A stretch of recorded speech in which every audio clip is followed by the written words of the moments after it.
L'histoire de la Bible commence avec Dieu qui ressort la vie des ténèbres, met de l'ordre dans notre beau monde et donne la bénédiction à toutes ses créatures.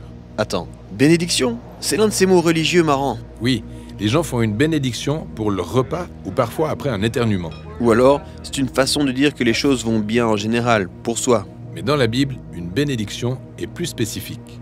On a la première bénédiction dans la Bible quand Dieu crée les animaux. Et il les bénit en disant « Soyez féconds, multipliez-vous et remplissez la terre ». Ah, donc la bénédiction de Dieu concerne l'épanouissement et la multiplication de la vie. En effet, c'est quand Dieu partage avec d'autres sa capacité à produire la vie. Ensuite, Dieu donne aux humains une bénédiction supplémentaire qui les distingue des animaux.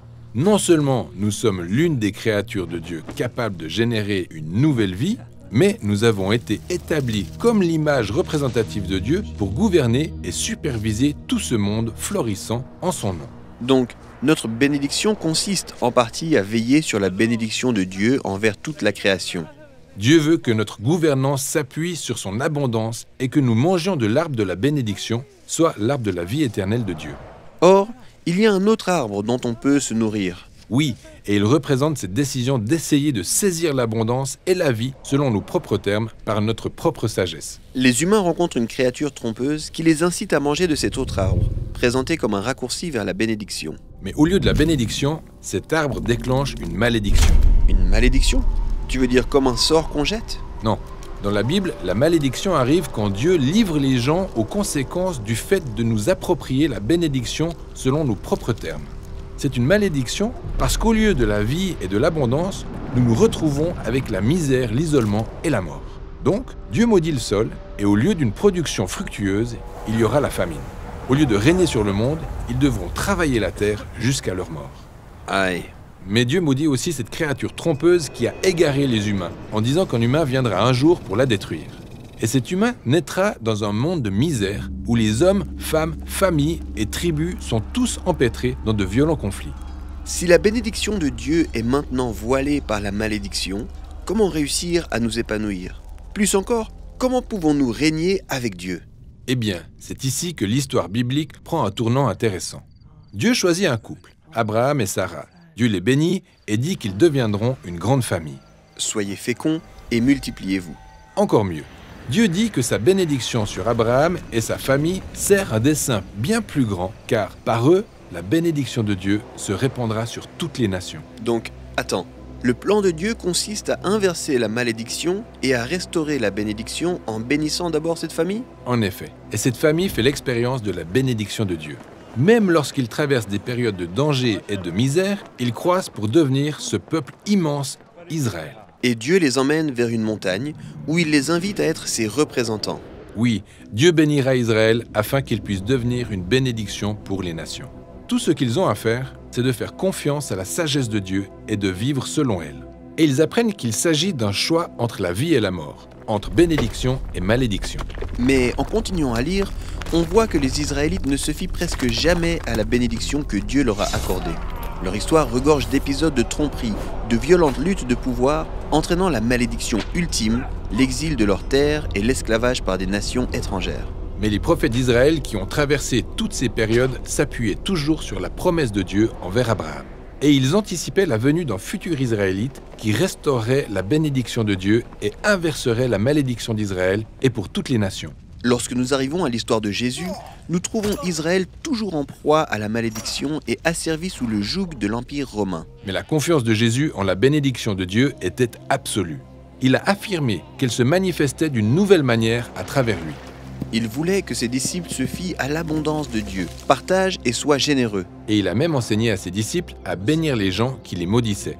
Jésus inversait même la malédiction en guérissant et en restaurant le corps des gens. La bénédiction de Dieu relâchée. Jésus a également confronté ses frères israélites qui étaient au pouvoir. Il les a accusés de faire obstacle au plan de Dieu de bénir Israël et les nations à travers eux. Ces dirigeants ont arrêté Jésus pour pouvoir le faire tuer. Et au lieu de se défendre, Jésus avait la foi d'être l'Israélite élu qui subirait la malédiction qu'Israël et toute l'humanité méritaient. Il permettrait donc à la malédiction de tomber sur lui. Jésus subit la mort humiliante d'un homme en proie à la malédiction.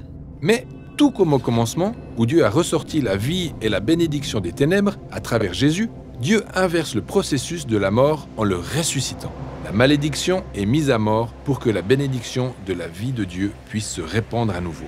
Après sa résurrection, Jésus a béni ses disciples et il a dit que sa présence serait avec eux alors qu'ils apprendraient à se fier à la bénédiction de Dieu et à partager avec les autres. Même si la mort et la malédiction ont toujours une emprise sur notre monde, les disciples de Jésus sont confiants dans le fait que la puissance de la bénédiction de Dieu est encore plus forte. Cela signifie que nous pouvons vivre avec une générosité extrême même lorsqu'il semble qu'on n'ait pas assez.